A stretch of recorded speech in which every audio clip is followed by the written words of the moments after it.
ಶುಭೋದಯ. ಇವತ್ತಿನ ನುಡಿಮುತ್ತು ಏನಪ್ಪ ಅಂತ ಅಂದರೆ, ಒಬ್ಬ ಬಾಲಕ ಇರ್ತಾನೆ. ಅವನು ಓದಿನಲ್ಲಿ ಹಿಂದೆ ಅಂದರೆ ಹಿಂದೆ. ಅಂದರೆ ಪ್ರತಿ ವರ್ಷ ಅವನು ಓದ್ತಾ ಇರ್ತಾನೆ. ಆದರೂ ಸಹ ಅವನು ಪಾಸ್ ಆಗೋದೇ ಇಲ್ಲ. ಹೆಚ್ಚು ಕಮ್ಮಿ ಹದಿಹರೆಯಕ್ಕೆ ಬಂದರೂ ಸಹ ಅವನು ಇನ್ನೂ 1ನೇ ತರಗತಿಯಲ್ಲೇ ಇರ್ತಾನೆ. ಪ್ರತಿದಿನ ಎಲ್ಲರೂ ಆಡ್ಕೊಳ್ತಾ ಇರ್ತಾರೆ. ಹಳ್ಳಿಯವರೆಲ್ಲ ಆಡ್ಕೊಳ್ತಾ ಇರ್ತಾರೆ, ನೀನು ದಡ್ಡ, ನೀನು ಮೂರ್ಖ, ನೀನು ದಡ್ಡ, ನೀನು ಮೂರ್ಖ ಅಂತ. ತಂದೆಯೂ ಸಹ ಪ್ರತಿ ಸಲ ಬೈತಾ ಇರ್ತಾರೆ. ಆದರೆ ತಾಯಿ ಎಂದೂ ಬೈದಿರೋದಿಲ್ಲ.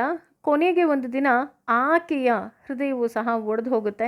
ನಿನ್ನ ಬದಲು ನನ್ನ ಹೊಟ್ಟೆನಲ್ಲಿ ಒಂದು ಕಲ್ಲು ಹುಟ್ಟಿದ್ರೆ ಚೆನ್ನಾಗಿರ್ತಿತ್ತು, ನೀನು ಯಾಕೆ ಹೀಗೆ ನಮ್ಮ ಹೊಟ್ಟೆ ಉರಿಸೋದಕ್ಕೆ ಹುಟ್ಟಿದೆಯಾ ಅಂತ ಹೇಳಿ, ಮಾಮೂಲಿ ಹೇಗೆ ಎಲ್ಲ ತಂದೆ ತಾಯಿಗಳು ಬೈತಾರೋ ಹಾಗೆ ಆಕೆನೂ ಸಹ ಆ ಮಗನಿಗೆ ಬೈದು ಬಿಡ್ತಾಳೆ. ಇದನ್ನು ತಡ್ಕೊಳಕ್ಕಾಗದೆ ತಂದೆ, ನೀನು ಯಾಕೆ ಬದುಕಿದೆಯಾ, ನೀನು ಹೋಗಿ ನಿನ್ನ ಪ್ರಾಣ ತ್ಯಾಗ ಮಾಡಿಬಿಡ್ಬಾರ್ದಾ ಅಂತಲೂ ಸಹ ಹೇಳಿಬಿಡ್ತಾರೆ. ಅದನ್ನು ಕೇಳಿದ ಆ ಬಾಲಕ ಹಂಗೆ ತುಂಬ ದುಃಖ ಆಗಿಬಿಡುತ್ತೆ. ಯಾಕೆ ಅಂತ ಗೊತ್ತಿಲ್ಲ. ಅಯ್ಯೋ, ಎಲ್ಲರೂ ಬೈತಾರಲ್ಲ, ಯಾಕೆ ಹೀಗೆ, ಇಲ್ಲ ನಾನು ಏನಾದರೂ ಮಾಡ್ಕೊಂಬಿಡ್ಬೇಕಾ ಅಂತ ಏನು ಮಾಡ್ತಾನೆ, ಕೊನೆಗೆ ಊರಾಚೆ ಇರುವಂತಹ ಬಾವಿ ಬಳಿ ಹೋಗ್ತಾನೆ, ತನ್ನ ಪ್ರಾಣವನ್ನು ಕಳ್ಕೋಬೇಕು ಅಂತ. ಆದರೆ ಆ ಹುಡುಗನಿಗೆ ಪ್ರಾಣ ಕಳ್ಕೊಳ್ಳೋದಕ್ಕಿಂತ ಮುಂಚೆ ಆ ಬಾವಿಯ ಕಟ್ಟೆಯನ್ನು ನೋಡ್ತಾನೆ. ಕಟ್ಟೆಯನ್ನು ನೋಡಿದಾಗ ಹೆಂಗಸರು ಅಲ್ಲಿ ಹಗ್ಗವನ್ನು ಸೇದಿ ಸೇದಿ ಸೇದಿ ಸೇದಿ ಆ ಕಲ್ಲೇ ಕೊರೆದು ಬಿಟ್ಟಿರುತ್ತೆ. ಸೊ ಆ ಹುಡುಗನಿಗೆ ಒಂದು ಥಾಟ್ ಬರುತ್ತೆ, ಒಂದು ಯೋಚನೆ ಬರುತ್ತೆ, ಅಲ್ಲ ಅಷ್ಟು ಸ್ಮೂತ್ ಆದಂತಹ ಮೃದುವಾದಂತಹ ಹಗ್ಗ ಅದು ಪ್ರತಿನಿತ್ಯ ಆ ಕಲ್ಲಿಗೆ ತಾಕಿ ತಾಕಿ ತಾಕಿ ಕಲ್ಲನ್ನೇ ಕೊರೆಯೋ ಶಕ್ತಿ ಇದೆ ಅಂತ ಅಂದಮೇಲೆ ನಾನು ಯಾಕೆ ಪ್ರತಿನಿತ್ಯ ಅಭ್ಯಾಸ ಮಾಡಿ ಇದನ್ನು ಗೆಲ್ಲಬಾರ್ದು ಅಂತ ಒಂದು ಛಲ ಬಂದ್ಬಿಡತ್ತೆ. ಆ ಛಲದ ಜೊತೆ ಅವನು ಒಬ್ಬ ಒಳ್ಳೆಯ ಗುರುವಿನ ಹುಡುಕಾಟದಲ್ಲಿ ಹೋಗ್ತಾನೆ. ಆ ಗುರು ಸಹ ಅವನಿಗೆ ದೊರಕಿರುವ ಜೊತೆಗೆ ಆ ಗುರುವಿಗೆ ಇವನ ನೋಡುತ್ತಿದ್ದ ಹಾಗೆ ಗೊತ್ತಾಗುತ್ತೆ, ಇಲ್ಲ ಇವನು ಏನನ್ನೋ ಸಾಧನೆ ಮಾಡೇ ಮಾಡ್ತಾನೆ ಅಂತ ಏನು ಮಾಡ್ತಾರೆ, ಅವರಿಗೆ ಒಂದು ದಿವ್ಯವಾದ ಒಂದು ಮಂತ್ರವನ್ನು ಹೇಳಿ ನೀನು ತಪಸ್ಸನ್ನು ಮಾಡು ಅಂತ ಹೇಳ್ತಾರೆ. ತಪಸ್ಸನ್ನು ಹೇಗೆ ಮಾಡ್ತಾನೆ ಅಂದರೆ ತುಂಬ ಶ್ರದ್ಧೆ ಮತ್ತು ಭಕ್ತಿಯಿಂದ ಮಾಡ್ತಾ ಹೋಗ್ತಾನೆ. ಅವನ ಆ ಶ್ರದ್ಧೆಗೆ ನಂದಿಯೇ ಪ್ರಕಟ ಆಗಿಬಿಡ್ತಾನೆ. ನಂದಿ ಪ್ರಕಟ ಆಗಿ ನಂದಿ ಹೇಳ್ತಾನೆ, ಶಿವ ಇವಾಗ ಅವನು ಧ್ಯಾನದಲ್ಲಿ ಇರೋದ್ರಿಂದ ನಾನು ಬಂದಿದ್ದೀನಿ, ಆದರೆ ನಿನ್ನ ಈ ತಪಸ್ಸು ಏನಿದೆ, ನಿನ್ನ ಈ ಏಕಾಗ್ರತೆ ಏನಿದೆ, ಇದು ಹೀಗೆ ಇರಲಿ.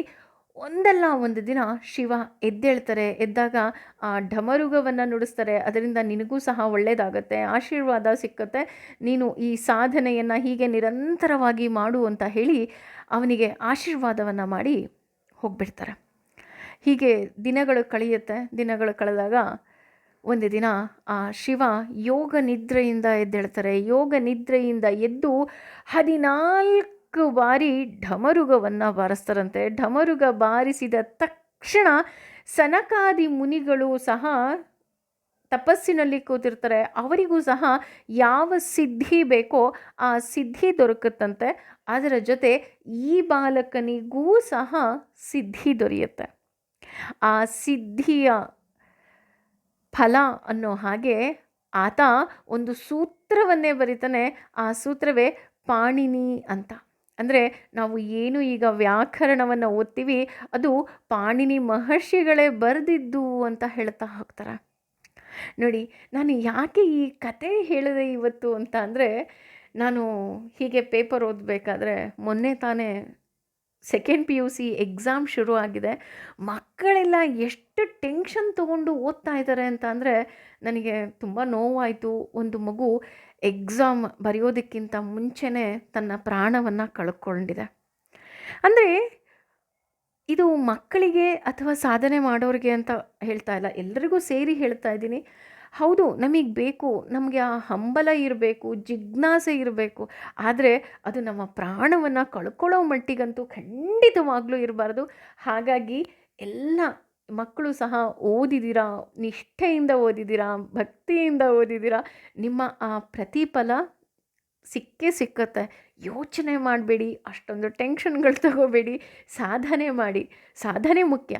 ಹಾಗಂತ ಇದೇ ಫಲ ಬರಬೇಕು ಅಂತ ದಯವಿಟ್ಟು ಅಪೇಕ್ಷೆ ಪಡಬೇಡಿ. ಏಕೆಂದರೆ ಒಬ್ಬ ಹುಡುಗ ಮೂರ್ಖ ಅಂತ ಇಡೀ ಹಳ್ಳಿಯವರು, ತಂದೆ ತಾಯಿ ಎಲ್ಲ ಬೈದು ಅವನಿನ್ನೇನು ಪ್ರಾಣವನ್ನೇ ಕಳ್ಕೊತಾನೆ ಅನ್ನೋ ಅಷ್ಟೊತ್ತಿಗೆ ಆ ಭಾವಿ ಅವನಿಗೆ ಪಾಠವನ್ನು ಹೇಳಿದ ಹಾಗೆ ನಿಮಗೂ ಸಹ ನಿಮ್ಮ ಜೀವನದಲ್ಲಿ ಖಂಡಿತವಾಗ್ಲೂ ಏನೋ ಒಂದು ಭಗವಂತ ಕಾದಿರಿಸಿರ್ತಾನೆ. ಹಾಗಾಗಿ ಟೆನ್ಷನ್ ತಗೋಬೇಡಿ. ಎಕ್ಸಾಮ್ ಬರೀತಿರೋ ಎಲ್ಲ ಮಕ್ಕಳಿಗೂ ಸಹ ಆಲ್ ದ ಬೆಸ್ಟ್. ಚೆನ್ನಾಗಿ ಎಕ್ಸಾಮ್ ಬರೀರಿ. ಓಕೆ, ಯೋಚನೆ ಮಾಡಿ. Thank you.